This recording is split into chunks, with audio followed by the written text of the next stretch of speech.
സമൂഹത്തിൽ ഇന്ന് പ്രധാന വില്ലൻ ലഹരിയാണ്. അതിന്ന് നമ്മുടെ കുട്ടികളെയും കാർന്നു തിന്നാൻ തുടങ്ങിയിരിക്കുന്നു. ഈ കുരുന്ന കൈകളിലേക്ക് എങ്ങനെയാണ് ലഹരി എത്തുന്നത്? ആരാണ് എത്തിക്കുന്നത്?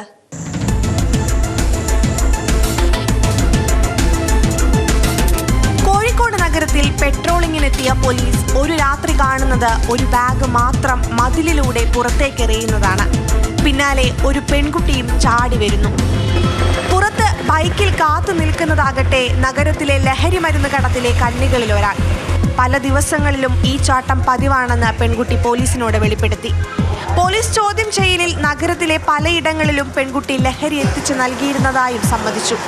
ലഹരി കേസിൽ പ്രതികളായ എല്ലാവരുടെയും ഫോട്ടോ നോക്കി പേരുകൾ കൃത്യമായി പറഞ്ഞതും പോലീസിനെ ഞെട്ടിച്ചു. മറ്റൊന്ന് സമൂഹ മാധ്യമമാണ്. ലഹരി ഉപയോഗം മാതാപിതാക്കൾ അറിയുന്നത് കുട്ടികളുടെ സോഷ്യൽ മീഡിയ അക്കൗണ്ടുകൾ പരിശോധിക്കുമ്പോഴാണ്. വീട്ടുകാർ പോലും അറിയാതെ ഈ കുരുന്നുകളെല്ലാം ചെന്നുപെടുന്നത് ലഹരി വലയ്ക്കുള്ളിലാണ്. കുട്ടികൾക്ക് ആർക്കെങ്കിലും ഇതുപോലുള്ള ഈ ഡിജിറ്റൽ അഡിക്ഷനോ അല്ലെങ്കിൽ ഡ്രഗുമായിട്ടുള്ള ബന്ധം കൂടുതലുണ്ടെങ്കിൽ അത് റിപ്പോർട്ടാക്കിയിട്ട് ഒരു വൾണറബിലിറ്റി മാപ്പിംഗ് സ്കൂളിൽ നടത്തണം.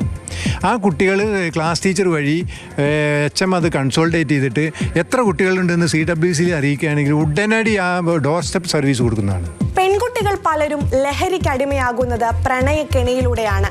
പ്രണയം നടിച്ച് അടുപ്പമുണ്ടാക്കുന്നവർ പലരും ലഹരിക്ക് അടിമകളായിരിക്കും. സ്കൂളുകളിൽ ലഹരി ഉപയോഗത്തിന്റെ അപകടത്തെപ്പറ്റി കൃത്യമായി കുട്ടികൾക്കും മാതാപിതാക്കൾക്കും ഒരുപോലെ ബോധവൽക്കരണം നൽകേണ്ടത് അനിവാര്യമാണ്. അതിനായി പല ഹെൽപ്പ് ലൈൻ നമ്പറുകളും സ്കൂളുകളിലുണ്ട്. കുട്ടികളുടെ ടോൾ ഫ്രീ നമ്പർ 1098, അതുപോലെ 112, ഈ നമ്പറുകളിലൂടെ കുട്ടികൾക്ക് അവർക്കുണ്ടാകുന്ന ലഹരി പ്രശ്നങ്ങളടക്കം എല്ലാ പ്രശ്നങ്ങളും അഡ്രസ്സ് ചെയ്യാൻ കുട്ടികളെ തന്നെ പ്രാപ്തരാക്കുക. അതുപോലെ തന്നെ രക്ഷിതാക്കൾ ഇത് ഈ 1098 ചൈൽഡ് വെൽഫെയർ കമ്മിറ്റിയിലും അതുപോലെ തന്നെ അടുത്ത പോലീസ് സ്റ്റേഷനിലോ അല്ലെങ്കിൽ DCP ഓഫീസിലോ അവർ ഇത്തരം പ്രശ്നങ്ങൾ റിപ്പോർട്ട് ചെയ്യണം. ഇങ്ങനെ ചെയ്യാതിരിക്കുന്നത് ഈ ബാലനീതി നിയമത്തിൽ 6 മാസം തടവും 10,000 രൂപയും പിഴയുള്ളതാണ്.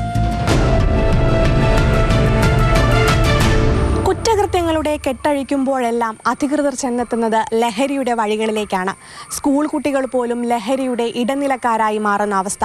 മറ്റൊരു അധ്യയന വർഷം കൂടി തുടങ്ങാനിരിക്കുമ്പോൾ ലഹരിയുടെ വേരറുത്ത് കർശന നടപടികൾ സ്വീകരിക്കേണ്ടത് അനിവാര്യമാണ്.